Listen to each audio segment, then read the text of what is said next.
Hi, everyone. I'm Dan Jones. Welcome to Interchange, and thank you so very much for joining us. A special prosecutor says there will be no charges for anyone involved in the Supreme Court disagreement between two arguing justices. We'll talk about the new rumors that have Milwaukee Public Schools Superintendent Gregory Thornton leaving for a different job. And we'll talk about the never-ending budget problems for Milwaukee County government. What else, Dan? And we'll also get everyone's opinion as to whether the Brewers are going to make it to the World Series. All right, let me introduce everyone one more time. Longtime newspaper columnist Joel McNally. Kevin Fischer, longtime broadcaster, political analyst, oftentimes a fill-in host over on WISN Talk Radio. Denise Callaway is the coordinator of business and community partnerships for the Milwaukee Public School System. Gerard Randall will be back next week. Rick Horowitz along with commentary at the end of the show. All right, the first thing we'll talk about, the fight between Wisconsin Supreme Court Justices David Prosser and Ann Walsh Bradley, back in the news now. A special prosecutor says nobody's going to be charged with anything. Bradley says, yeah, I did get into his face. Prosser says, yes, I did touch her neck.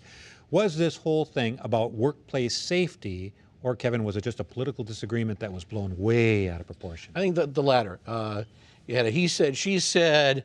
There was various stories about what really happened.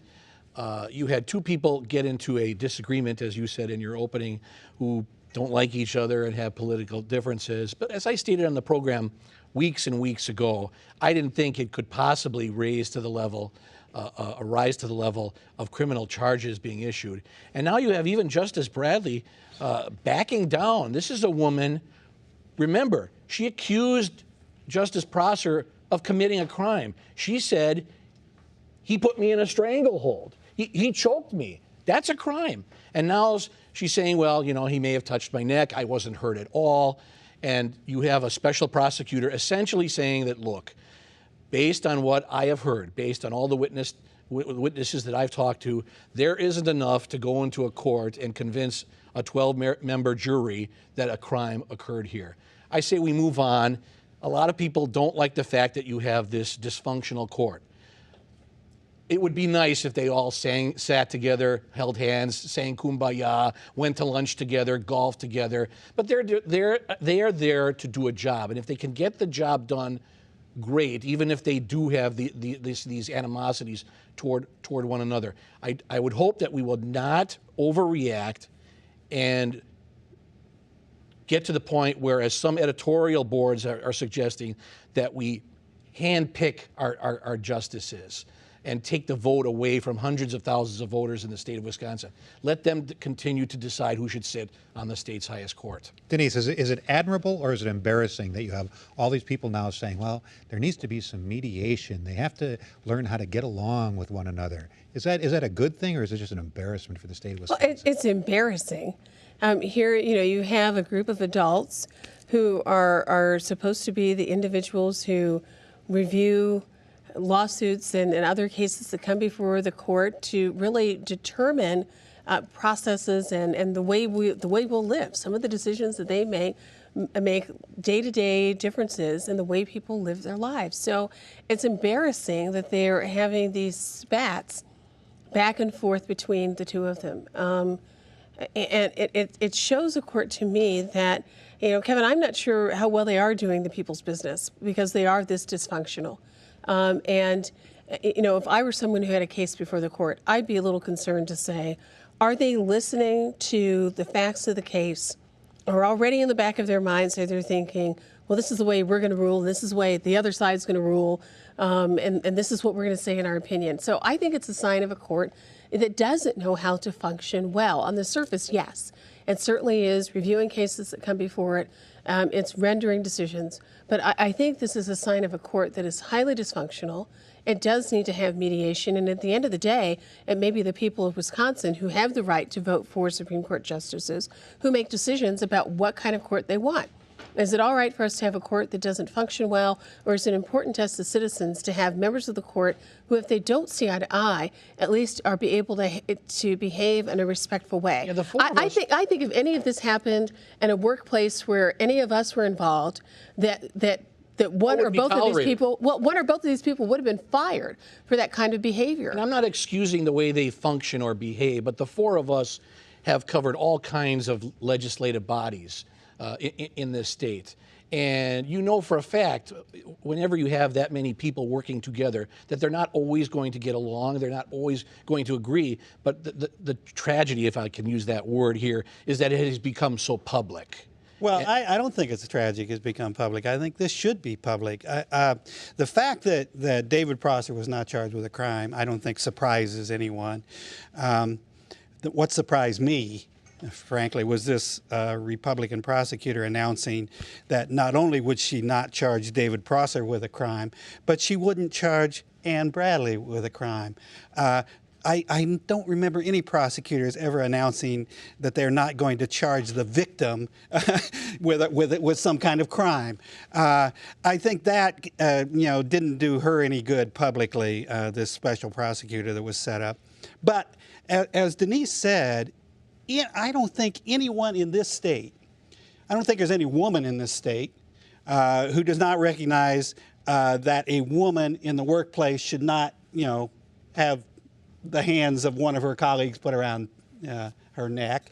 And I don't think there's any male in this state who thinks, it would be proper for that to happen to their wife or their daughter in their workplace. And the fact that this is happening at the Supreme Court level is just appalling. And despite what you say about don't take the right to elect these justices away from the people, that's been done. The last, the majority on this court, I have to keep saying the corrupt majority on this court, their elections were bought with hundreds of millions of dollars, and then they immediately passed a rule saying they don't have to recuse themselves if someone comes before them in the court who's spent hundreds of millions of dollars on their campaign. That is an embarrassment, for the state of Wisconsin. It's an embarrassment for the Supreme Court. Justice Prosser is an embarrassment. The fact that he can't be charged with a crime or won't be charged with a crime does not mean he's not a horrible human being. All right, next topic. The Milwaukee Public School Board recently extended the contract of Superintendent Gregory Thornton through May of 2014. But now there are new rumors that maybe he'll leave. This time, people are wondering if he's interested in an opening in his native city of Philadelphia, where he reportedly still has family and friends there. It is the 8th largest school district in the country. It would be, I would think, for a superintendent, a great assignment. Denise, you work for the guy. I do. Is he leaving? No. So now we can move on to the remaining two topics. Next topic. No, I mean, he has a commitment to with the board through 2014. He certainly is, I see him every single day. He's working hard to move schools forward, to get schools ready to open, our traditional schools, on September 1st. He's committed to this community, and he wants to see good things happen for the kids of this community. Why doesn't he come out and just clearly say, I'm not going anywhere? Well, this is the rumor that surfaced now. I mean, there are all kinds of rumors. And the reality of it is there is a small pocket of successful big city school superintendents. So anytime there's an opening, there are names that are thrown out, and his is a name that's thrown out when it comes to a number of these big city school And he's from there. That also and he's from there, but leads to the rumor. Right, but I mean, he really is working very hard, very focused on what needs to be done in this district. He's not thinking about Philadelphia. He's not thinking about Kansas City if there's an opening there. He's focused. No. As soon as I said that, I said I shouldn't have mentioned any city at all. The important thing to note is that he is focused on what needs to happen in this district, on what needs to happen to kids here, and that's what he's focused on. He has been pretty clear, and I don't think it's an indication he wants to go somewhere else, but he's been pretty clear when he said he's disappointed in the lack of support from the business community and the political community in Milwaukee and Wisconsin. Would you be incredibly surprised if he moved to a city where that support was better than it is here? Yeah, the truth of the matter is, I believe Denise. If he's not going anywhere, he's not going anywhere. Big city superintendent ever has enough support in their communities. Of course he's saying that, and of course he should be disappointed. The fact that the governor of this state is, raping public schools by $1 billion, that's quite something to overcome when you've just taken a new job. And the fact that the business community, we know there are a few members of the business community, BE being one of them, who really stepped up to try to, fill in some of those gaps that, for some reason, the public isn't taking care of the public schools, at least under this governor. The fact is, the rest of the business community is silent out there, and the Milwaukee Association of Commerce is silent out there about what are we going to do about taking hundreds of millions of dollars away from this school system, which has the greatest needs of any school system in the state, and instead of giving them more resources, you're taking away. And it's just appalling what is happening. And he should be standing up publicly and saying, people, you've got to step up. You've got to get together. You should say that to the mayor of Milwaukee, who said he wanted to take over the school district. Let's have the city, step up and, commit some more resources to the school district as well. Let's have the county. Everyone's got fiscal problems. There's no question about that. But is there any problem in this community that is more important than education? I don't think so. You've said over and over again that people have to keep in mind that this school district is getting a tremendous amount of money from the state of Wisconsin. And always has. There are those, Joel is one of them, that it will never be good enough. It will never, especially when you keep taking it will away. Never ever be good enough. And well, MPS is one of the few school districts in the state that's having trouble grappling with what has happened in Madison, and that's because they didn't accept the tools that were offered. Let's make it hang on. I want to get back to the Thornton thing. Right, okay? right. But I mean, because we're straying way off the topic about the budget. Well, you had your chance. Let me have a chance to respond. Let's get a fact straight here. It wasn't that we didn't use the tools. We settled our contract, and we have a contract that's in place through 2013. So the tools really are not tools that are available to us. It's because the teachers union did not accept an offer that would have kept hundreds of teachers employed. Okay? Because they previously accepted an offer of giving back $100 million. All other school districts in the state are saving money, and they're not laying off people, and they're having surpluses. But again, this is off the subject. As far as Thornton is concerned, you spent so much time in Madison. What is the opinion, based on your experience in Madison, that outstate lawmakers have of the Milwaukee Public School District? It's not good. It's not good. They feel that they have not given the short shrift over a long period of time to MPS, that they have over the years given them great financial support, and they're not seeing results. They're not seeing results from that financial commitment, and it's very hard to go hat in hand to Madison and say we want more money when you have basically a failing school system. Let's take money away from a school system that is having problems. Well, they're not really taking money away. Well, no, there is money that's being taken away, and that's why we have, over 565 people who were laid off. More than 300 teachers who were laid off. Those people were laid off because the money was not there. But if I can address the Thornton issue, I like what he's doing. I agree with you that he needs to step up and be more firm than he has been. And he has been firm to a certain degree. He has been. And say, I'm staying, I'm committed. He has been working with the state superintendent. He has been working with the governor on some initiatives, and that's very positive. I think what's happening with the school board and with the business community is they see this murkiness about the superintendent, and these rumors keep coming up. Is he staying? Is he leaving? Is he committed? And it's very hard for them, I think, to jump on the Thornton bandwagon when they don't know how long he's going to be here. And I believe you. I believe you, but these rumors are out there for a reason. I think that's baloney, because the rumors are out there all the time. And it's not a matter of whether or not you're committed to a superintendent. It's a matter of whether or not you're committed to the 82,000 kids in this school district. And I think he is. And I think that's the real key. He needs to squash these rumors, and I don't think he's done as good of a job as he has. That means nothing, Joel. He was interviewed the other day on Channel 4, and the reporter asked him 5 different ways, 5 different times, if he was staying or if he was going, and he said he was staying. So, he quashes these rumors. But the thing that we have to do as a community is get beyond the fact that it makes that who's sitting in the superintendent's seat should drive whether or not we're going to support kids in our community and support our public schools. We've got to get past that. All right, next topic. Milwaukee County Superintendent Chris Abele has been both very dramatic and very honest about the financial problems that Milwaukee County faces. The projected shortfall for next year alone is more than $50 million. Abele, like Scott Walker before him, says he will not raise taxes. So, will the media and the public beat up on him if he proposes cutbacks, layoffs, higher fees, fewer bus routes, or will he get a pass?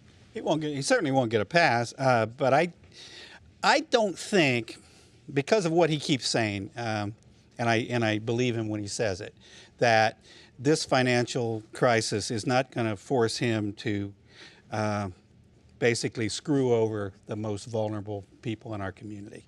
That he's going to maintain those programs. That he's going to maintain programs for the elderly, programs for the most vulnerable people in our society, the poorest among us. Because of that, I don't think he's going to be able to stick to this idea of no raises and taxes ever. And I think that the longer we have this conversation, the more it's becoming apparent to the public that you can't do that either. That if this no tax increase approach to politics coming from the Tea Party and the Republican Party is not the way to have a financially sound government or a financially sound society. That if all you do is cut taxes and we know that tax cuts go overwhelmingly to the wealthiest among us, and so that means if you cut taxes constantly, all you can do is eliminate services for the most vulnerable among us, and that's not a way to have a healthy society. And that's why I think there's going to be discussion of a wheel tax in Milwaukee County. There's going to be discussion of other fees in Milwaukee County, that it can't just always be continue to slash services, slash services, slash services. Now, you complained a lot about how Walker did his budgeting, saying he would say no new taxes, and then the board would increase taxes, board to do it, and he'd sign off on that. And he would attack the county board for doing it. Denise, is that what Abele's going to do? No, he's not. No, I mean, I don't think he's going to do that. I think that, first of all, I think he's going to be able to take a look at this budget and not say, we're going to make some changes and we're going to make up some of this deficit by some hoped for and wished for concessions from county workers. I think he's going to really take a hard look at this and make some tough decisions. I do think that he is going to have to take a look at some options that do involve taxation. I don't know how you get around it when you've got a $50 million hole. It's like, if you're in debt as a family, what do? You cut where you can cut, but sometimes you got to take that second job to bring some additional money in. I think he's going to have to take a look at some kind of, whether we call it a tax or a service fee or whatever we want to call it, we've got to find ways to bring some additional dollars in. I think he's going to have to do that. So will he raise taxes and just not call them taxes? Well, if he does that, come on, guys. If he does that, he's dead. He has a short window of opportunity. Next year, he'll be up for re-election again and will face some stiff challengers. This is the most important piece of business that he will address. He has told you, and you may not like to hear him say it, and you may not like the idea, but he is saying he's going to make the tough choice of making some cuts. He also has said he is not going to raise taxes. If he does, that's political suicide, and he can kiss his short career as Milwaukee County executive goodbye. I give him a lot of credit for taking that stand. Milwaukee County government is messed up fiscally. Some tough choices are going to have to be made. And if you're going to talk about service fee is just another fancy word for tax. If you're going to talk about wheel taxes, keep in mind that those taxes and fees hurt the poor. And I think Chris Abele, I give him 2 thumbs up. I loved hearing what he said about his approach. It's a Scott Walker approach. And no, he's not going to get shish kebab the way Scott Walker was, because the media in this town didn't like Scott Walker. They do like Chris Abele. But if he raises taxes after saying he's not going to raise taxes, he won't be county executive for very, very long. Believe me, Chris Abele will not take a Scott Walker approach. You're going to see a very different way of dealing with this problem under a highly intelligent, problem-solving county executive, as compared to the last one, which brought this county to the brink of bankruptcy. I think he understands that you know, if you decide you're going to make cuts, there are consequences for that. There are people who may have been able to get to their doctor's office who now can't do that using transportation that was provided or subsidized by the county. There are going to be people who can't get to work if you continue to cut and slash the county bus system. What if you raise bus fares? So I think how are people going to afford that? You know, I think what we have to do is we have to get off this merry-go-round of thinking the only way to get better is to cut taxes. The only way better is to cut this or to cut that. We have to figure out ways where we can take a solid, we have to take a look at ways where we can make some solid and tough decisions, but not always doing it at the expense of people who have the least During a options. recession when unemployment is sky high, the worst thing you can do is advocate what you guys are talking about. And I think the all worst kinds thing- of taxes and fees. Every because economist, that hurts, that hurts in the country people right who now can't afford them says, the most. Every economist in the country right now says you can't just cut. You also have to add revenue. You do. And that's what's going to happen here. All right, last topic. Forgive me for dreaming, but we have to talk about the Milwaukee Brewers for just a few minutes. Is this team a World Series team? Is it still too early to talk about that? No, I was all set to say nice things about the Brewers, but to answer your direct question directly, I don't think it is a World Series team for the simple fact that there are better teams in the National League than the Brewers, Philadelphia and Atlanta. Having said that, the Brewers are playing tremendous baseball. They are doing everything right. At the risk of hyperbole, they almost look like a team that's destined. They're making triple plays, and they're getting most of the time timely hitting. When they don't hit with runners in scoring position, that's when they tend to have trouble. They're getting very good pitching. Their relief pitching is outstanding. The management is so much better this year. The worry, though, I think I have, is that have they peaked too early? There's still a lot of time left. If next week at this time, if they still have an 8, 9, 10 or bigger game lead, then I think it would take a monumental collapse for them not to win the division. Are they the best team in the National League right now? It's hard to say. Actually, Kevin was right in that Philadelphia and Atlanta are tremendous. But at the moment, nobody is playing better baseball. They're hotter. And hotter than the Brewers. And so there's no reason to believe that we can't beat the Phillies or beat the Braves. And I don't think there's any reason to believe that if we get in the World Series, we can't beat Boston or New York. But now, Denise, we can't lose 3 games against the Cubs. No, we can't do that. We can't do that. But you know, this is not my game. But I will tell you that this team feels to me in some ways like the Packers of last year, where they seem to find a way to win. And they're having a lot of fun while they're doing it. And I think that's a similarity between both of those teams. So I think if they continue to find that way to win, if they continue to have fun with it, I mean, you know, they seem to be the ones who, more so than fans, are living in the moment and enjoying the moment. And I think that's a key for a professional team. You can't think that far ahead. You've got to think from game to game to game, play that game the best way you can, win, and then, you know, the whole idea is you get to keep playing. You know where they have a major advantage in September? The bullpen. No, they're For one. Well, yes, but the schedule. Starting pitching. The schedule. Have you looked at their schedule? Yeah, oh, yeah. It's pretty weak. They should be able to do well next month. All right. Back to politics and the rest of the news for just a minute. You know, there's a word for people who see connections that other people just don't see. Visionary. Of course, there's another word for it too. Delusional. Here's Rick Horowitz.